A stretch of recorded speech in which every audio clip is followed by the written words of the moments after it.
He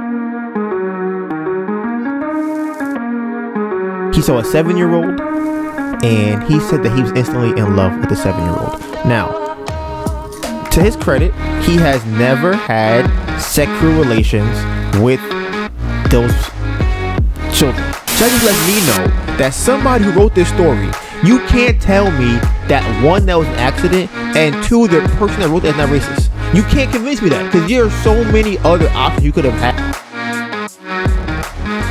The Bamboo Project Podcast starts in 3, 2. Welcome to the Bamboo Project Podcast. I decided I wanted to become a billionaire doing what I already love to do every day and documenting my journey to get there. I figure I'll make all the mistakes so you don't have to. My name is DonivanGray, and this is how I will turn my life into a living. So first, I want to start off by giving a shout out to the Bamboo Project family. My goal is to see, is it really possible for someone like me to be worth $1 billion? That's the goal. And my plan to get there is creating 1,000 millionaires, including myself. We are currently streaming on all major streaming platforms such as Apple Podcasts, Spotify, Google Podcasts, Anchor. You name it, we on it. And if we're not on it, we're about to be on it. For everyone listening to this podcast and not watching it, you can find us on YouTube at The Bamboo Project. We have over 350 videos on our channel. Dr. Sebi inspired cooking tutorials, we got that. Travel lifestyle vlogs, got it. Makeup, got it. Hair growth, got it. Basketball, got it. Real estate, got it. It's everything us. We post something on our story pretty much every day. You can find me on Instagram at DonivanGray, DonivanGray, and my phenomenal, beautiful, amazing girlfriend, AnetaBurn, AnetaBurn. So, the Bamboo Project is about turning your life into a living by making money off the things that you do every day. For us, that's the food project, the music project, the clothing project, the fitness project, the sports project, and the Bamboo Project Podcast, which you are listening to right now. This may be your first time here, and if it is, welcome to the family. But for everyone else, this is chapter 2, page 68 of this story.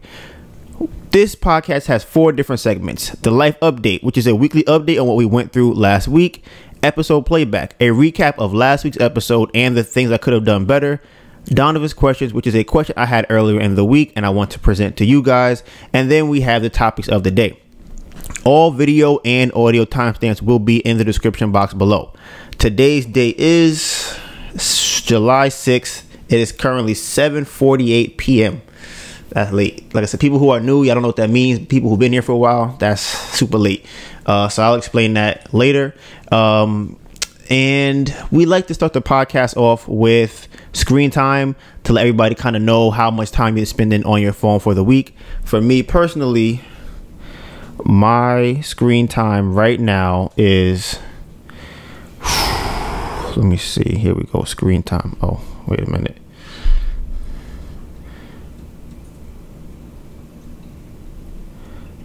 All right, screen time.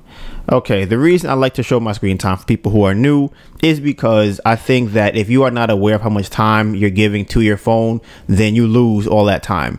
And if you aren't able to kind of allocate your time throughout the day, you end up wasting it. It's similar to money. The same thing, how you don't know you're spending your money, you're going to end up losing it or wasting it. Same thing with your time. So for me, my daily average from my phone this week was 7 hours and 37 minutes. It's down 9% from last week, which I can't even say whether or not that's a good thing, because I feel like being on the phone for that long any time is just crazy. Sunday, I was on my phone for 6 hours and 54 minutes. Monday, it was 8 hours and 29 minutes. And Tuesday, which is today, and it's like I said, it's 7:49. I was on my phone for 7 hours and 27 minutes today. And let's see how I spend my time throughout the day. YouTube today was 2 hours and 41 minutes. Instagram was 1 hour and 15 minutes. Safari 48 minutes. Mail 37 minutes. BetterHelp 33 minutes. Notes 29 minutes. And Twitter 20 minutes. I don't have the app on my phone, which is crazy. And then pickups, which is how many times I picked up my phone so far, which is actually kind of low, I think. Right now it's at 54. Yesterday it was at 120. Yesterday we went to the beach. It's interesting. 120 pickups yesterday and 54 today. So yeah, and first used after pickup. I didn't see this one before. So YouTube was the first app I used 9 times out of my pickups. Instagram was 7, Notes 4, Safari 4. That's interesting. So over the last couple of weeks, I've definitely felt a lot of stress, and I've been trying to figure out how to actually deal with it and what's causing it. So I decided that I would get a therapist, which today was my first call with that therapist. I found this therapist on an app it's called BetterHelp. Found that from Kelly Stamps on YouTube. And the main reason why I personally want to get a therapist is because I feel like there's nobody that I can go to talk to without it. I feel like you always want to have a situation where you can express how you feel to somebody that's not involved in what you're talking about. So I think that a lot of people who are considered strong don't really have a person they can go to talk to. So I figure, you know what, if I can go to a therapist who also has the knowledge and the, what would you call that? They have the, I want to say, history of talking to people and understanding people, then I can have somebody kind of analyze me and say, okay, these are the holes that you're missing in your thought process or your logic.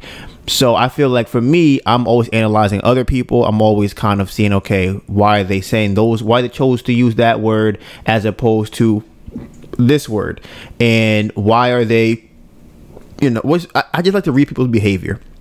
So because of that, I felt like, okay, I'm always analyzing myself, but there are still going to be times that I feel as though, maybe this way, that I feel like I don't know what things I don't see within myself. So I figured I'd get a therapist. Now, therapist right now is $234 a month. That's how much I have to pay for them. I think there's like 4 calls a week, and I think you could probably text them throughout the week. You can do video call, you can do phone calls, like I say, you can do chat. For me, I prefer phone call. I think that, like I said earlier, I'm very sensitive to body language, which is something that he kind of said on the phone that when we talked.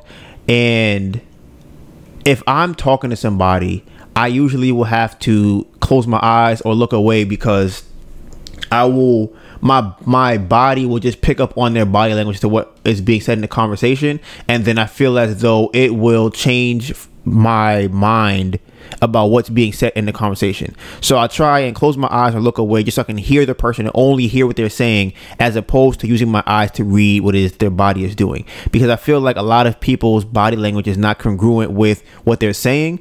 So they may not be able to control, maybe they're nervous or something like that. So if I pick up on them being nervous while we're having the conversation, it may come across as less trustworthy, or I may think that they're lying about something. So if I can just hear what they're saying, I go, okay, this is what you said, this is what I'm hearing, are those two things accurate?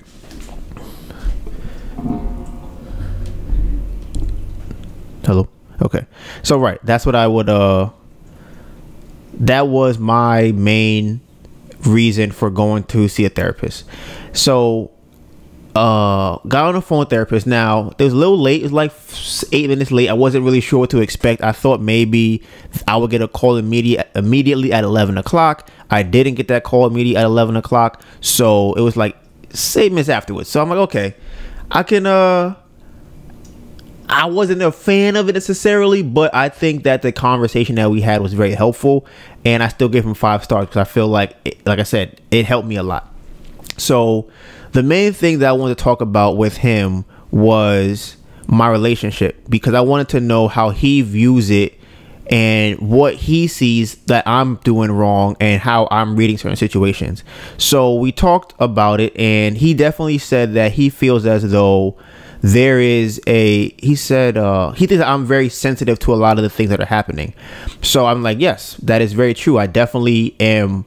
I'm very hypersensitive to body language, and like I said earlier, just facial expressions and tone of voice and things like that.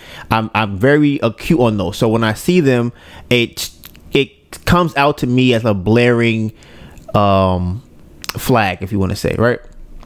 So he also had picked up on, he asked me, do I feel like me and Melissa are in sync.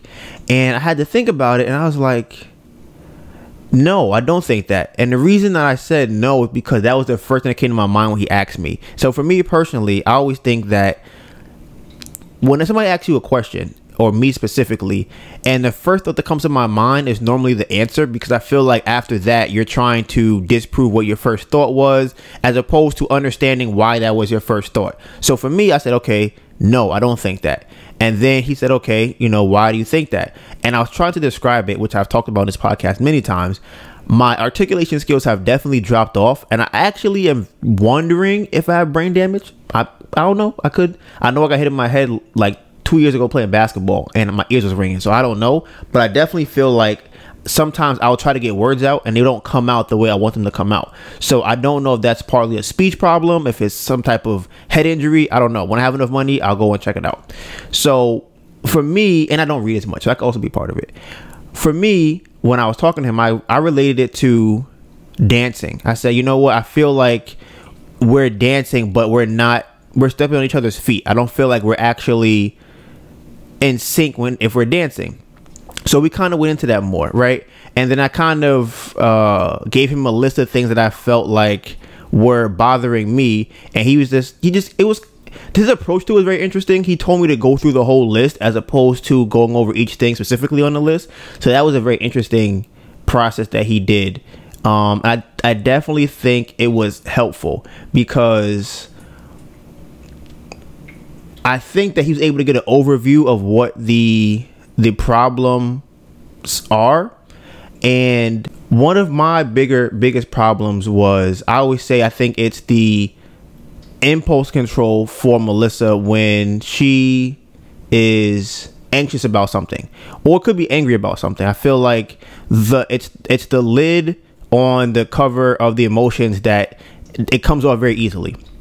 So we talked about that, and then he brought up a fact, 'cause I was telling him that I think that she likes to clean a lot of things, she likes to disinfect a lot of stuff, and he was asking me if I think that comes from the COVID situation, right?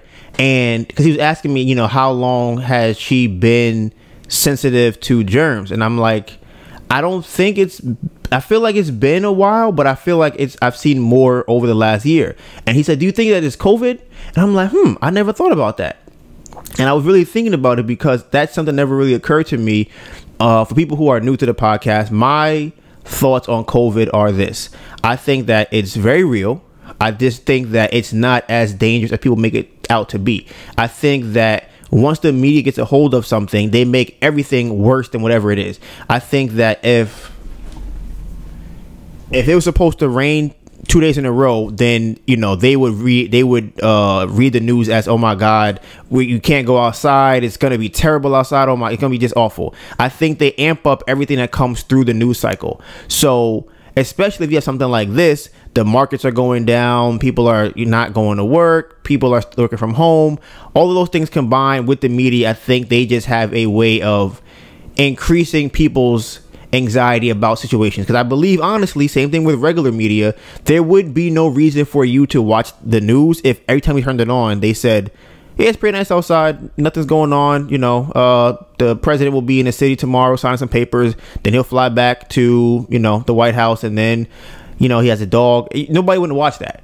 But if I tell you, listen, the president is flying in today to sign papers on whether or not you'll be able to have your house for the next 2 or 3 days, you're going to want to fight. Oh, wait, what? If I told you, oh my God, this building collapsed, and I start adding all these conspiracy theories to it, I start saying that I make the story just huge, right? It makes you want to watch the story. So when they have something like Corona or COVID, then it becomes a huge story. So for me, I think that is a big reason why things are going the way they are. I feel like once the media makes it bigger, then every other business follows suit. People follow suit with that, and then it just goes down to schooling, it goes down to transportation, it goes down to regular jobs. So I wasn't sure if me and Melissa were on the same page about it, because I know that it's possible for me to be very strong-willed about it, and then she might go, well, I don't really want to argue with him about that, so I don't know, I don't want to say that, okay, I disagree with what you think about that. So I'm like, okay, you know what? You brought up a really good point. I'm going to actually have this conversation with her because I've never thought about this before. So I talked to her about it, and she said that before I asked her, she said no. She's like, she's pretty much on the same page I'm on as far as she does not think that it's as big as people make it out to be. She doesn't think that it's as deadly as people make it out to be.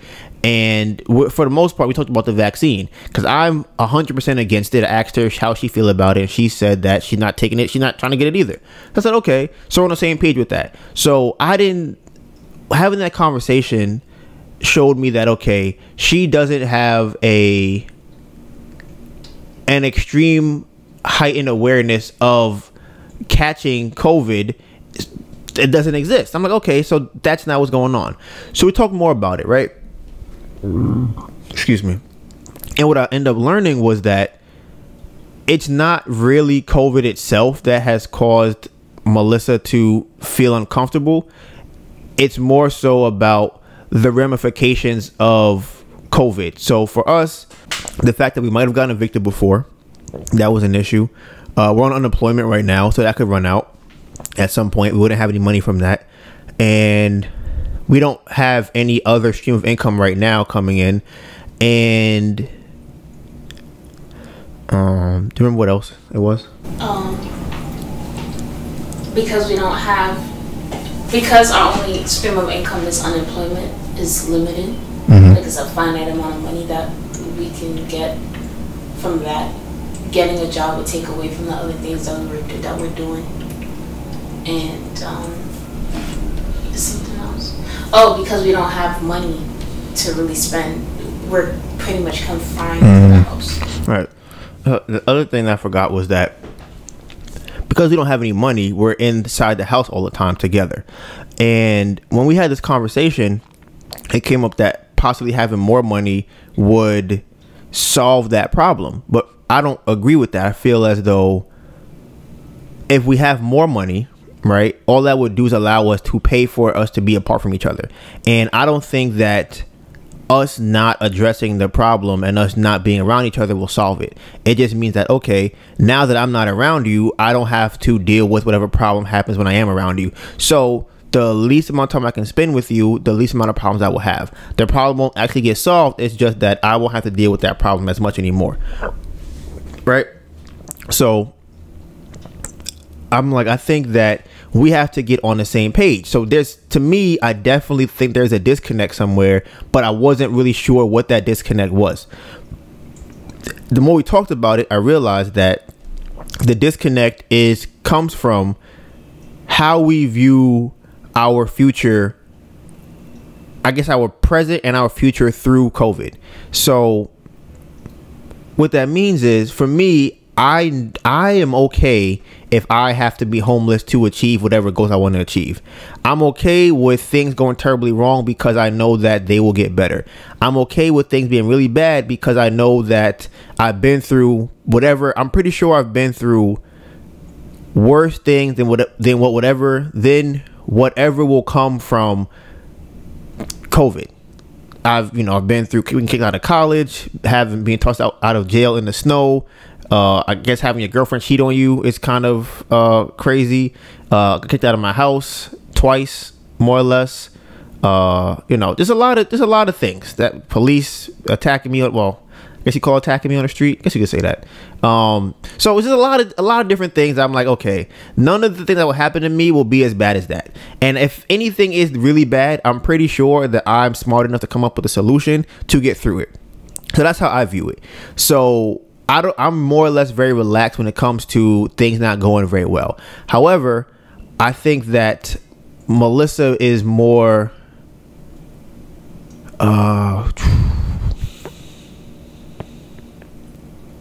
what would be a word for that?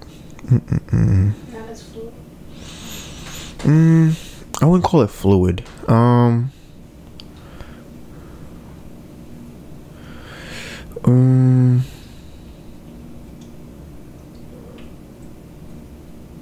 She's not as calm as I am with that. So she has more of an urgency with problems that come up. As well as for me, I'm more so, listen, the problem will get solved. We'll come up with it. We shouldn't be trying to rush to do stuff so that makes it feel like we're solving this problem. So I don't like to feel like, one, I'm being rushed. I don't like to feel that jittery feeling. I don't like to feel the feeling of anxiousness, of like kind of your skin crawling. I don't like feeling like that. So I will make myself very calm. Like, okay, what is going on? What's happening? Let's try and figure it out. Melissa will be have more of an urgency to it. Okay, we got it. It's a problem going on. We got to fix it right now. How can we get this solved? What can we do? What's the next step? So those two type of mentality approaching a situation are usually going to butt heads, because if one person, example I gave when we were talking is that if Melissa sees the house is on fire and I don't see the house is on fire, then if I'm relaxing, she's going to look at me like, why are you relaxing? The house is on fire. And if she's running around, I'm going to look at her like, why are you running around? The house is not on fire. Now, that's how I looked at it. So the dilemma was, how do we come to some type of agreement on what the middle is on that? How do we solve this? What is that's the problem. What's the solution for it? And I don't really think we came up with a solution. Do you think we came up with a solution? Not really. I think we just kind of came to an understanding. Yeah, I think that we kind of came to an understanding of just where we're at in that conversation. So yeah, I just definitely feel like, we're not in sync about what we want to do. And the problem that comes with that is, it gets highlighted by living in a studio together for more or less 23 hours out the day, 24 hours out of the day, where we're around each other. For the week, we might be together. We might not be together for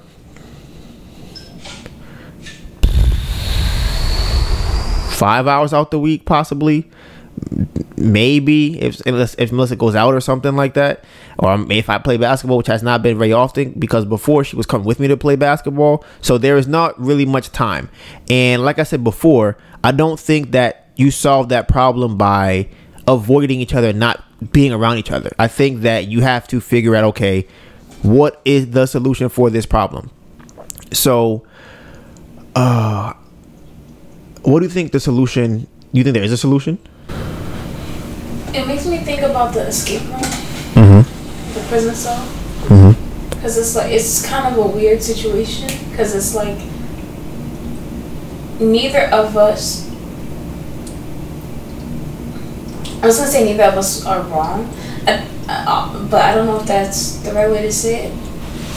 There's nothing wrong with the way that we want to approach a situation individually. And maybe if we see, it's just like if we allow each other the space to try the things that we want to try, I think that might be something to kind of see what happens. What do you mean by that? What's an example of that? Because I can disagree with what you want to do, and you can disagree with what I want to do, but that doesn't necessarily mean that I should try and stop you from doing that. Yeah, I can see that.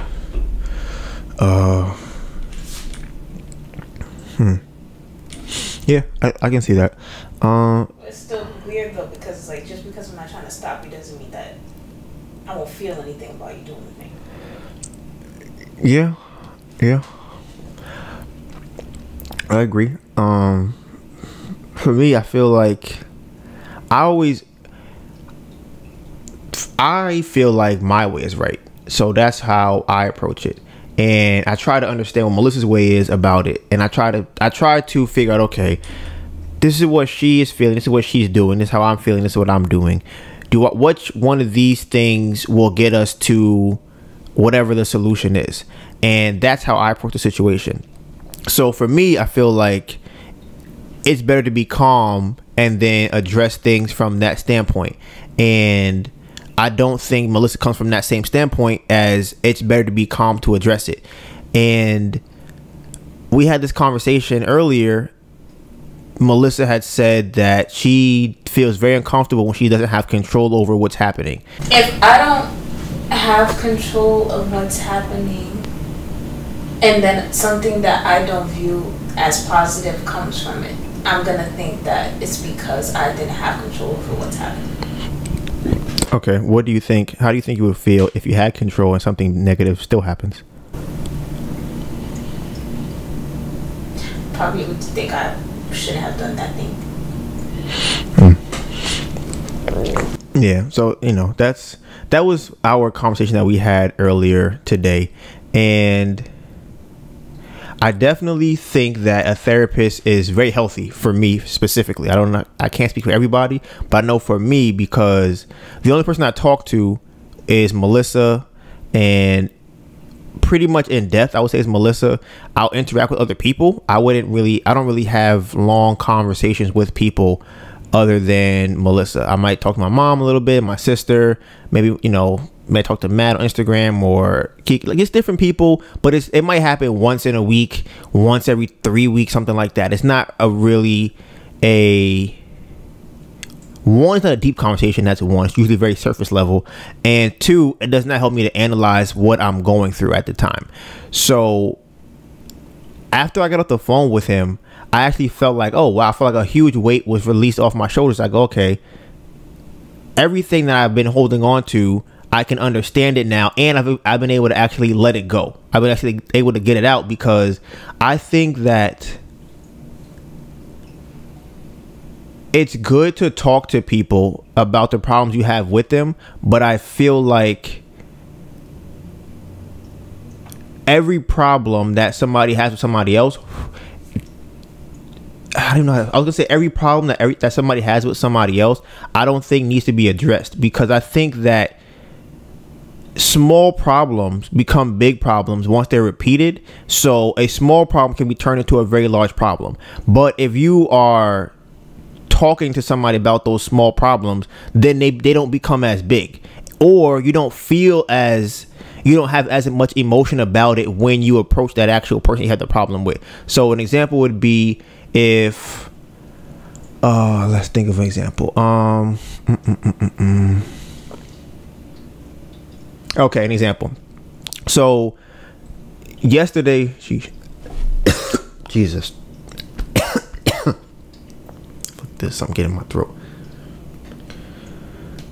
Yesterday, Melissa and I, my mom and my sister and Erwin and the kids, we went to the beach. And on the way there, Melissa was getting annoyed because she didn't know where we were going. We had got off the train to go get something to eat, and she wanted to know where we were going. And that's a small thing, right? Now, I believe this is an example. If I'm already in a state of anger or annoyance, something like that will set me off. Not because it's that big of an issue, but because I'm already annoyed by other things. But if I have a therapist I'm talking to and we talk about other things throughout the day, then whenever that comes up where Melissa might be annoyed, she doesn't know where we're going, I can approach that from a calmer mind and go, okay, here's what's going on, this is what's happening, this is how we're going to approach this. Or, I can make a joke out of it. I could probably have more of a better reaction to it because I'm in a calmer state. And the reason I'm in a calmer state is because I was able to get a lot of that stress off of me. So that's why, my first time with a therapist, we have 3 more appointments this month. Depending on how my finances are set up, it may be something I continue to do, because I definitely think that you should always have somebody you can talk to that is not in your life. I think that's very important. I think that's very, very important. Like talking to a complete stranger, because no matter who you talk to in your circle, they are always going to remember what you said. It's going to be a part of it. So let's say that you have a family member and you say, hey, I have a boyfriend that's beating me, right? And you tell your mom that. She's not going to be okay every time she sees him. Whether you get over it or not, whether she gets over it, whatever the case, she's going to remember that. Whether it be your friend, your co-worker, everybody that you tell that to is going to look at you kind of funny because of that. So if you have that situation, it's like, okay, if I tell a complete stranger, I know that I will probably get a less biased opinion about what they're saying, because they're not involved in what's happening. They're not a part of my life. They don't know me personally. They don't know my significant other personally. So I can probably get a better response from them. And that's how I approach going to my therapy session for the first time. I feel very good. I understand mental health. That's where everybody's on that right now. Everybody's into that mental health thing. So I feel like, mental health is strong. So as I said earlier, we had went to the beach yesterday. I want to switch gears a little bit. It was fun. I had a lot of fun at the beach. It was very relaxing. I got to play with the kids in the park and I guess in the grass. It was the first time I put a video on the screen where we let them outside. They kind of got to like climb trees, run through the grass, and just kind of play as cats would do if cats were free outside to run around. Now, I learned yesterday that cats love to climb trees. What the fuck is that? Something's getting in my throat. Now, you hear all the stories, right, about, oh, cats get stuck in trees. You hear that all the time, right? Now, I've never actually in my life seen a cat climb a tree. I might have seen a jaguar climb a tree or a lion climb a tree, but I've never seen an actual house cat climb a tree. So I decided, you know what, I'm gonna take my kittens to a tree just to see what they do. And to my surprise, they both climbed the tree. Now, Rock climbed the tree a little bit, not too much, but Sushi got in the tree and damn near ran to the top of the tree. Now, mind you, these are kittens. So I'm looking at them and I'm like, all right, y'all getting kind of high in this tree. I need y'all to come back down because I don't need you to fall out that tree, hit your head on the branch, get a concussion, and now you done, paralyze your back or something like that. We don't need that. I need you to come out the tree calmly and safely, right? So Sushi goes up in the tree. I'm looking at her. I got the video on the screen, and I'm looking at her. She's getting real high, and I'm like, all right, I need you to come back down. So she's going higher, and then she gets stuck in the tree. Right now, she's scared to come back down. She's looking around. She don't know what to do. She got too high in the tree. Now she's meowing. She's supposed to come down. She's looking at me and Melissa. She doesn't know what to do.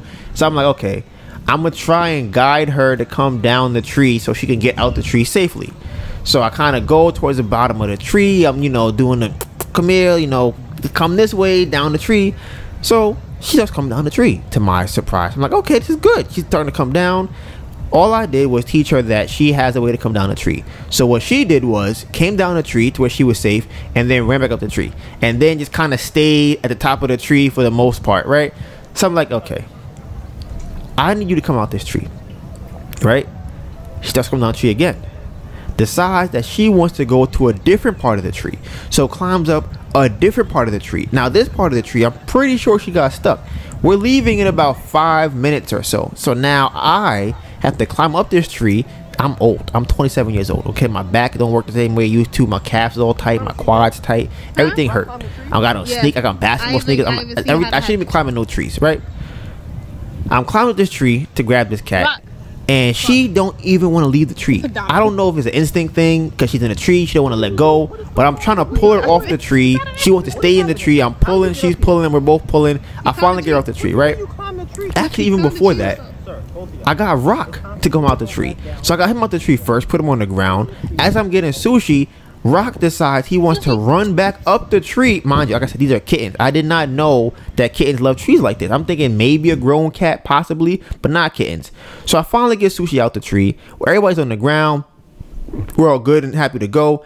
And during the trip too, I actually I had a lot of fun with them in the park. I was able to kind of like put them down and run away. I raced Rock a couple of times. He's fast as shit. Like he's definitely faster than I thought he was. Like he was moving. I got video. Do I have a video of that? I might have a video of that too of me racing him. As a dad now, right? You can't have your kids beating you in races. You gotta wait till you're old and decrepit before they can beat you in a race. So I can't be letting him think he's faster than me. Now Sushi, on the other hand, her strong suit was that once I put her down, she was able to start coming to me when I called her, that was kind of new. But it was fun. Like I said, I definitely enjoyed taking them out. When I get a lot of money, I will buy them their own tree, like an actual tree, and put it out in the backyard or something like that, and let them just climb up in the tree. Maybe I add like a slide or some shit that can come down and leave the tree or something like that. But I definitely enjoyed going out there with them, taking them to the beach. I feel like a real cat dad now, man. They was on a leash. They was out there they was drinking water. They went on the sand. Rock almost died falling in the sand. He was on. Oh, we went to Orchard Beach, by the way. For people who are from the Bronx, shout out to Orchard Beach, the best beach in the world. Now, we went out to this beach, and I had him on the railing, on top of the railing. It's like this railing probably from the bottom, from the ground up, probably like, I want to say 8 feet. From the sand, 7.5 feet to 8 feet. Yeah, I'm gonna say about 8. Yeah, I'm going with 8 feet. So he fell 8 feet from the top of this railing to the grass, to the sand, and he definitely looked like he might have died. But he's a gray. He got over it. So, yesterday, this is something a little different. I watched an interview, and it was on a guy's channel called, I want to say it's LVMH. Now that could be Louis Vuitton or something like that. Something like that. LV. Just put in interview with a virtuous pedophile. Yeah, that one. Put that in. Now, on this channel, right? I've had this conversation before. I've talked about this. Is there a line that you draw when it comes to people telling you this is how they were born? Do you draw a line at all? Do you have a line that you draw? Because if you do have a line, right, why doesn't the line stop at homosexuality? Like, why does it or not stop at heterosexuality? Because now this guy, he said that he has an attraction to young girls, right? He said that he cannot date developed women.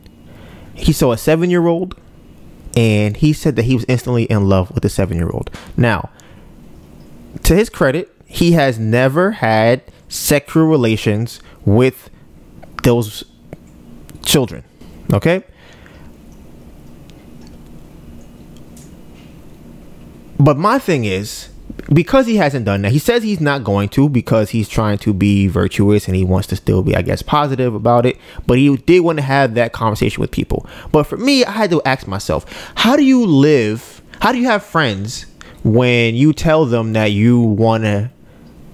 that you're in love with their kid, or you tell them that you like kids? How do you even go about that? I can't imagine that somebody would want to bring their kids around you, or they would want to be around you with other people's kids. I can't see how that would be a thing. I can't imagine that. So in the interview, I didn't finish watching it. He said that, or I read in the comments, that he was actually molested as a child, right? So this is my theory on all of these things, which I talked about on this podcast as well. I don't think that anything outside of heterosexuality is you're born with. I don't believe that. But he's still heterosexual. Yes, you are right. So, but okay.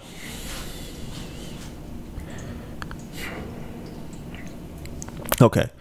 I don't believe that anything outside of an adult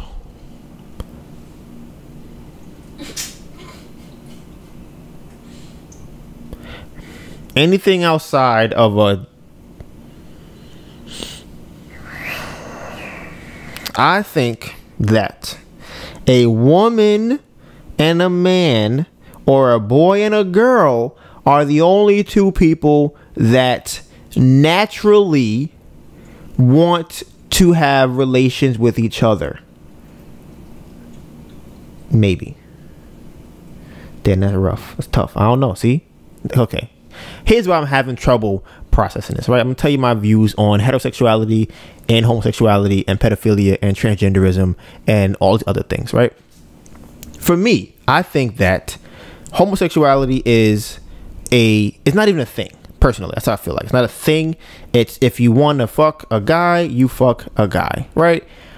It will be like, what do you call a person that has 5 fingers on their hand? What do you call that person? You don't call them anything. They just are a person with 5 fingers. That's it. They don't have a name. There's no a parade for people with 5 fingers. There's no color for people who have 5 fingers. We don't need 5-finger inclusion on television. It's just you just have 5 fingers. So let's make it even better, 4 fingers. You don't have a 4-finger inclusion television show. You're like, oh my God, we need to have a petition to have people with 4 fingers be on TV because they need to. No, it's just a person with 4 fingers. And that's the same way I view homosexuality. If you want to fuck a guy and you're a guy, and you want to fuck a girl and you're a girl, by all means, fuck them. But that's it. That's all it ends as. You are a guy that fucks guys. There is no label. There's nothing on it. It's just a person who is a male that fucks other men, right? However,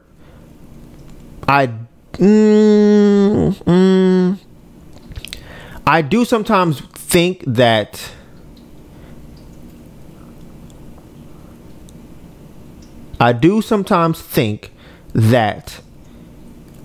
most people who are into homosexuality, men who are into homosexuality have been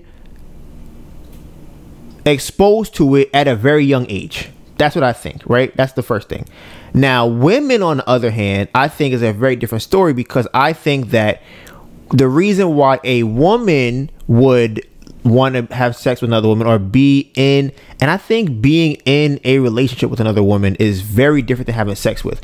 Having sex is very physical. It's just, okay, the body works like this. If you rub her clit, then boom, now she's turned on. Or if you kiss her on a nipple, whatever, she's turned on. Same thing with guys, right?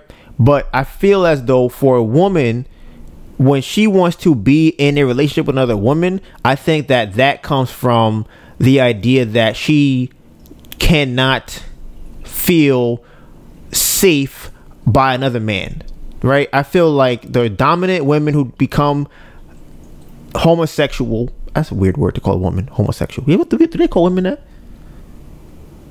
Damn, that's crazy. I feel like nobody calls women homosexuals. That sounds crazy.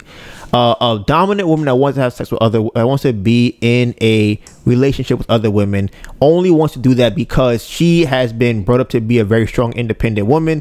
And now, because she cannot find a man to now make her feel comfortable and safe and secure, she decides that she now wants to fill that role that the man would have, and she will now go out and date other women. What about the women that are not the dominant one?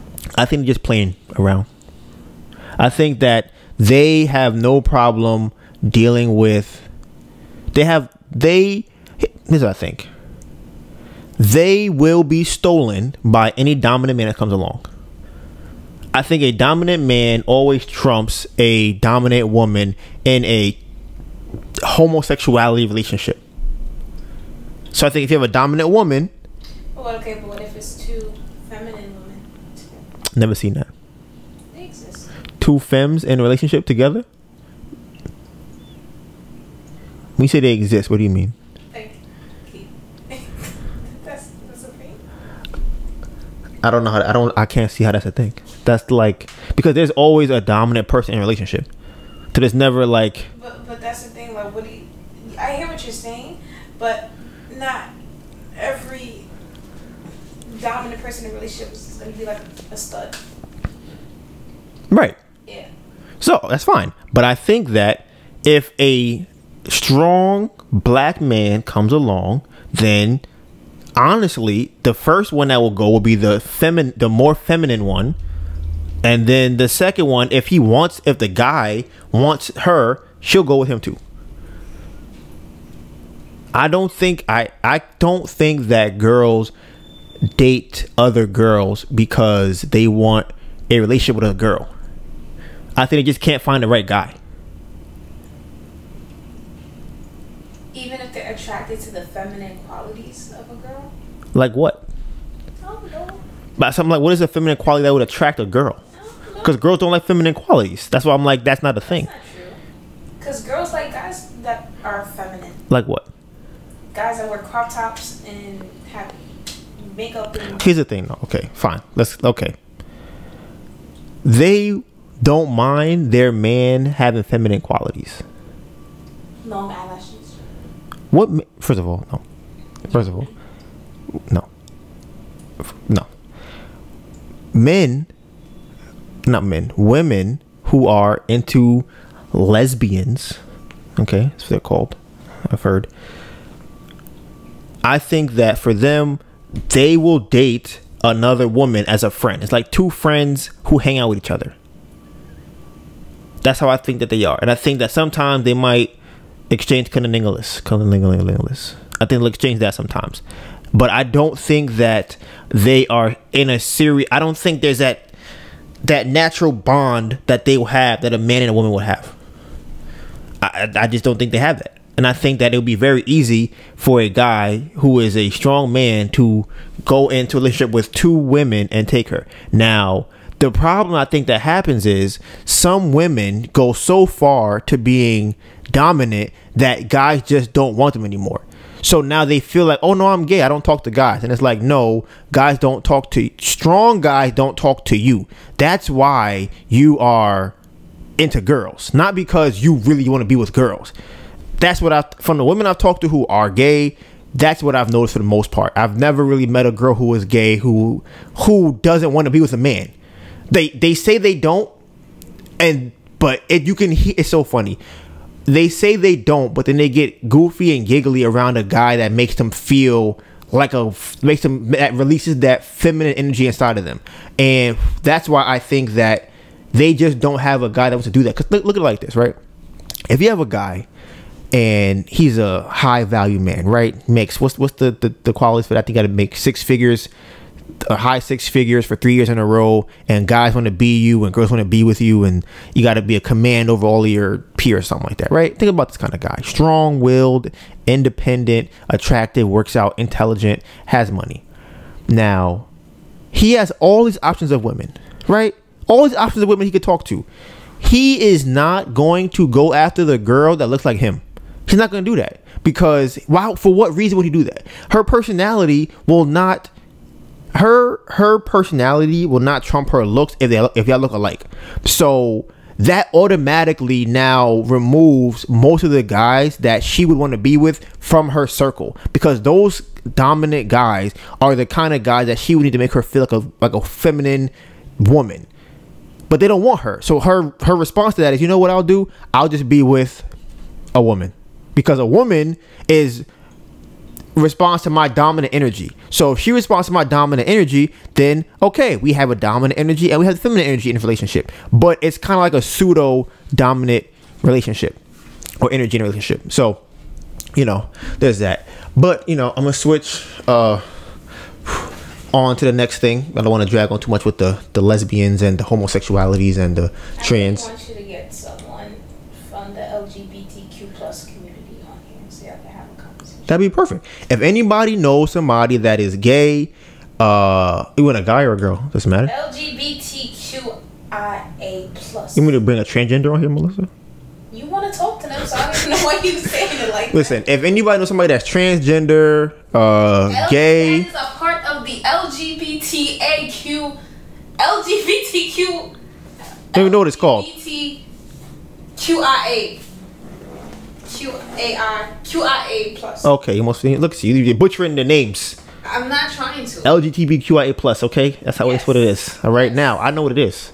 Now, if you know anybody that is comfortable in the community and would love to have a conversation, because I actually am very interested in having this conversation with anybody from the community, whether it be a L, a G, a T, a B, a Q, a I, a, or a plus. I would definitely want to have that conversation. If you disagree with what I'm saying, listen, we had that talk, because I don't think that I'm wrong, and that's just kind of how I live my life. But I do want to hear different ideas I've never thought about from somebody in that community. So if you guys will look for somebody, I will also look for someone. We could probably do a video call. I think I kind of got to hang on that now. You feel me? But I also want to bring up the fact that I have now applied for another credit card, right? And it was a Citi Diamond preferred credit card. And I want to let y'all know your boy got denied again for a credit card. Okay, so that's 2 in 1 week. I applied for a Chase card. They told me no. I applied for the Citi Diamond preferred card. They told me no. Now, the Chase card, they did not invite me in. The Citi Diamond preferred card, they invited me to get the card, and they still told me no. So I hate that they be telling me I got the card or I could get the card, and they tell me no at the end. So the reason why we need to get a card, right, is because we are because we need to come up with $30,000 for this house. And we had a plan, but I got some news today that the plan is not going as planned. We were going to use the money from the lender to pay off the contractor. However, the lender will not release the funds until the contractor does the work. And the contractor cannot do the work if he does not have the money to do the work. So now we have to come up with a way again to figure out how can we float some money from over here on the left to over here on the right. How can we kind of get some money over there or somewhere in the middle, make it appear out of nowhere? So I got an American Express card, which helps sort of, but other than that, I really don't have, you know, much else than that. Yeah, that's pretty much all I got. And then Melissa's credit card is what we got. So now we're trying to figure out how can we come up with $30,000 or $40,000. Not even, let me not say that. I think if we could do like 15,000, that could be fine in the meantime, because my credit score definitely dropped. I found that out after the city preferred thing. So my credit score, according to their denial letter, is a 636. So I might as well be a hood rat at this point with my score being that low. I'm like, at 636, I can't even get a T-Mobile phone with 636. I was at 690. I was at 720 a couple months ago. So obviously I'm thinking about, Melissa came up with this idea, take my money off my American Express card to then pay off my other cards, increase my score, apply for the loan or the card again, then take the money off of my other credit card and put it back on American Express card, and I can still get the points. Not only will I get the points, I will be able to get my score to go up because I'm using my card and paying it off. So that's the plan we have right now. Hoping that it works. No promises being made here, but like I said, we're going out to where's that place we're going to? Home Depot in Philadelphia this weekend. Actually going to a gender reveal. Shout out to my man Martin for the first time. Never been to a gender reveal. So we're gonna do that on Saturday. So I'll have, should we do a vlog about that? Yeah, if you want. You might do a gender reveal vlog. And then what else? This is something that I saw too. Interesting, right? I watched a show. It's called Iron Fist. And this is very small and very quick, but I don't think I've really seen subtle racism that's implanted in society as I did in the Iron Fist, right? This is a show, it's a Marvel show, and this is crazy to me because they had a scene, right, where this guy lost his, he came back from the dead, and they did not believe it was actually him that came back from the dead, right? So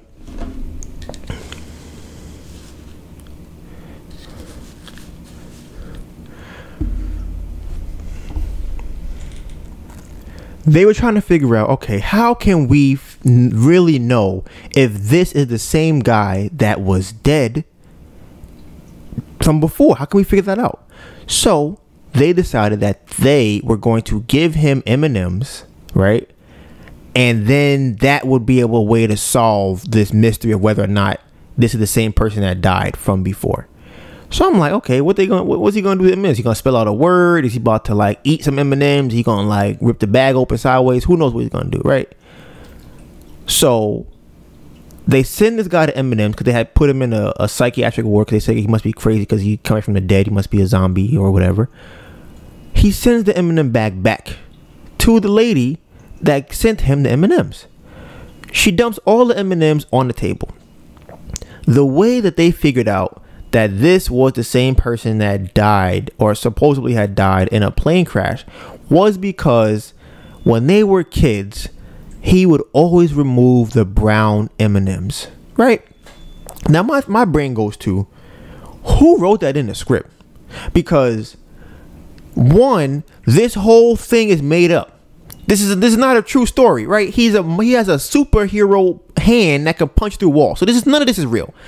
So that means that him dying in a plane crash is not real. Him coming back to life is not real. This Eminem story is not real. But somebody wrote it in the story for him to be able to determine who he was through M&Ms.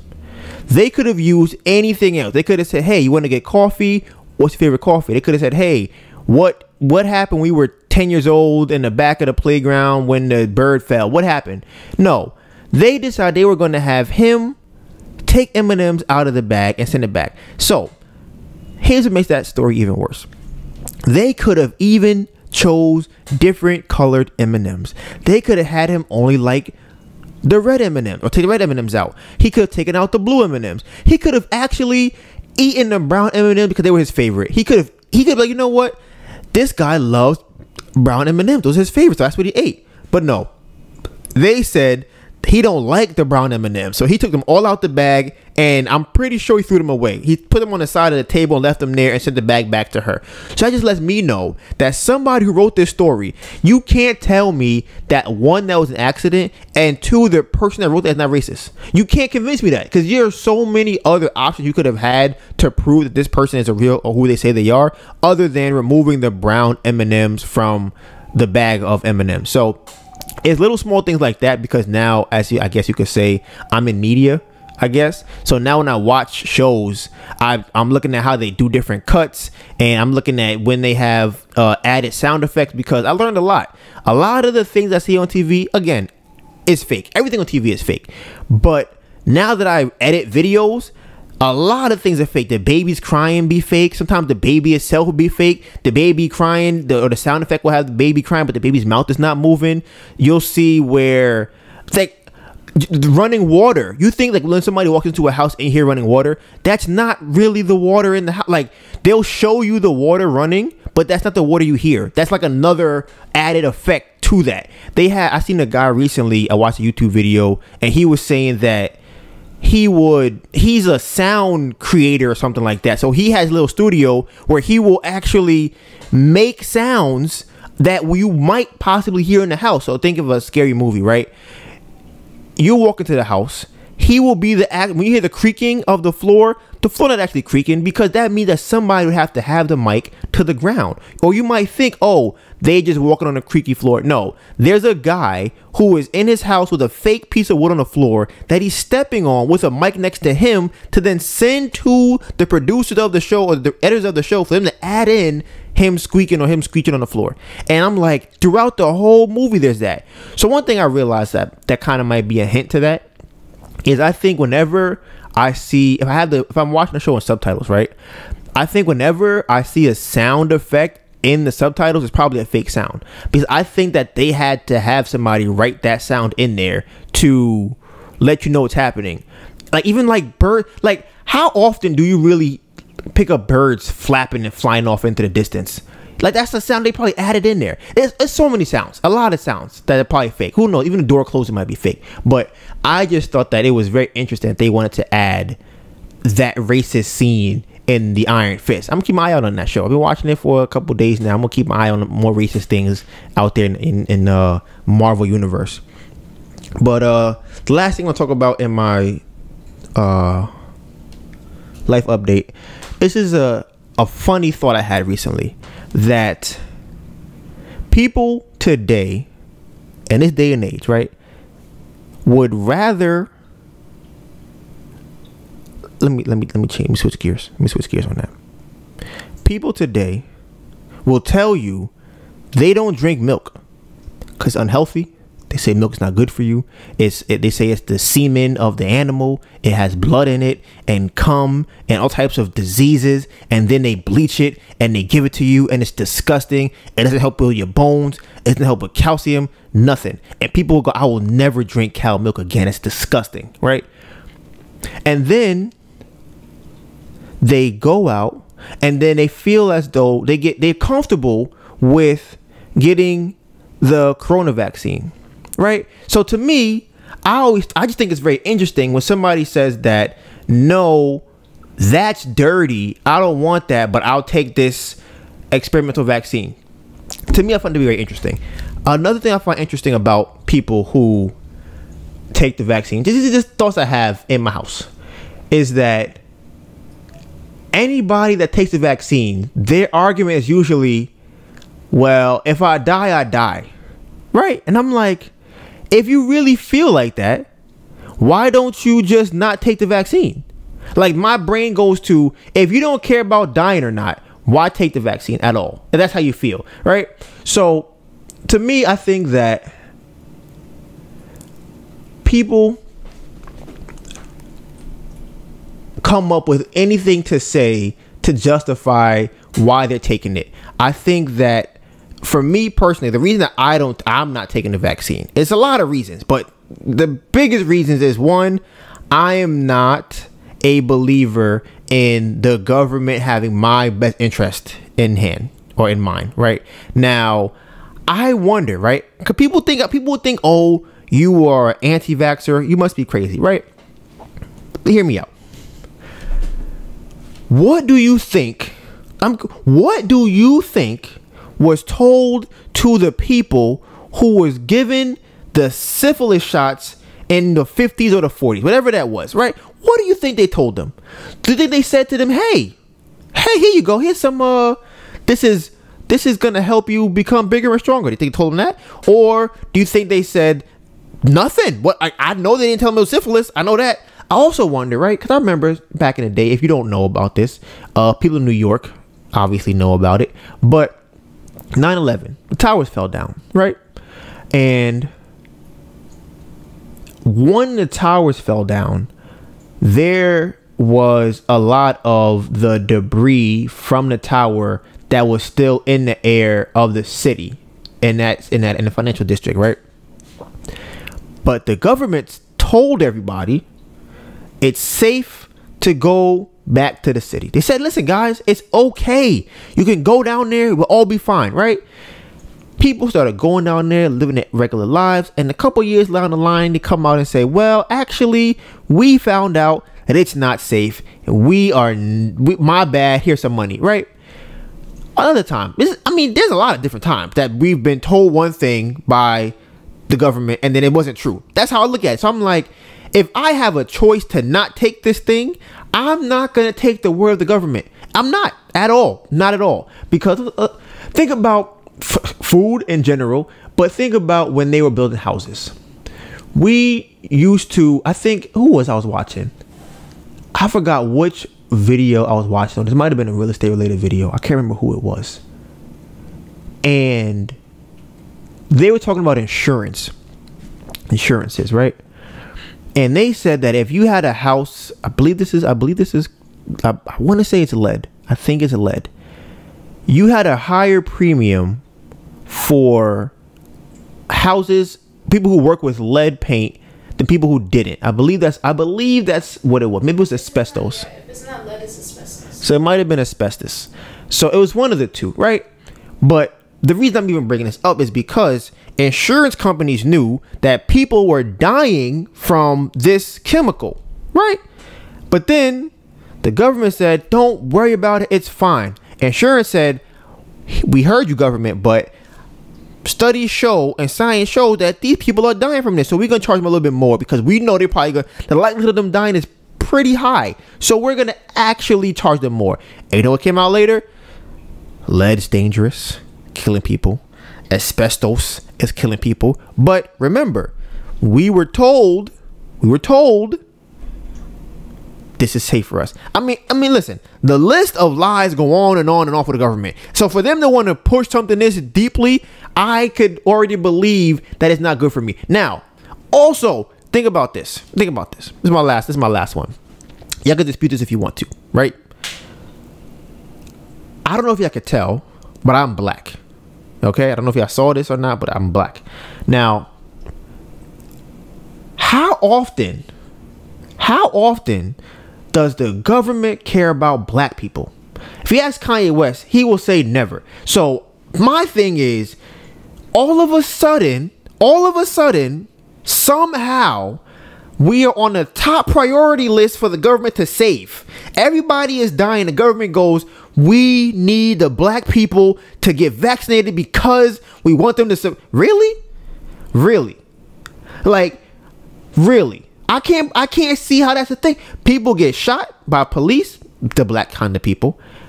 Government's like, yeah, that's bad, but police are figuring it out. They're working on that, right? Vaccine come out, all of a sudden they care about black people. I'm just saying, to me, it seems suspicious. So if I have a choice, I'm not taking it. But that's how I feel about it personally. So, but that is all I have for my life update for the day. Now, can you scroll down to my episode playback? I think that last week my energy, it wasn't communicated enough through the intro for sure.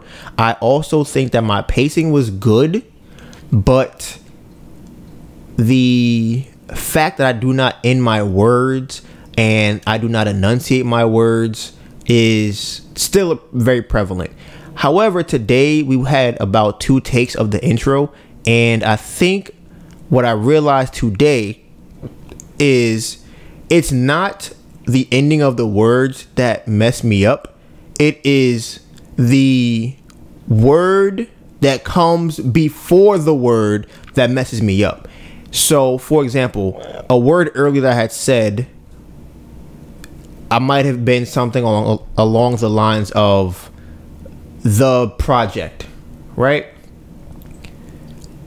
If I don't put my tongue between my teeth when I say the, then I will also butcher the end of project, and I'll just have a J instead of a T at the end of it. So I'll say the project, and I just keep going. But once I put that T, H, or my tongue between my teeth before I get to that next word, it makes it a lot easier for me to slow down and enunciate the words coming afterwards. So that's something that I'm, learning. I've kind of had an idea about it before, but I'm still getting better at it. I really think my pacing was very good, right? I think it was very good, but I think that I have to find a way to get my energy up and keep my pacing down. So that's kind of a hard thing to do, because when I'm energetic, I talk fast, and when I'm not energetic, I talk slow. So right now, I think I feel like I have energy, and I think right now would be a good pacing. Once I hear it back, I'll have a better idea. But I think that I have to find a way to get this kind of energy in the beginning. And I think it helps when I start talking about something that interests me. So also, I had said last week that, you heard on the phone call with the contractor, I thought the project was going to be done by the end of July. I was wrong. The permits will be in by the end of July. I forgot to ask him how long this is going to take. I should have asked him that. So he told me that. So that was a thing that came up. So now we're gonna have to wait. Probably, I'm thinking mid-September. That's what I said to you, right? I said mid-September or late September. I think I said mid-September. And I think we'll have our Airbnb up by October. But that's what I'm thinking about. But yeah, that's it. What else?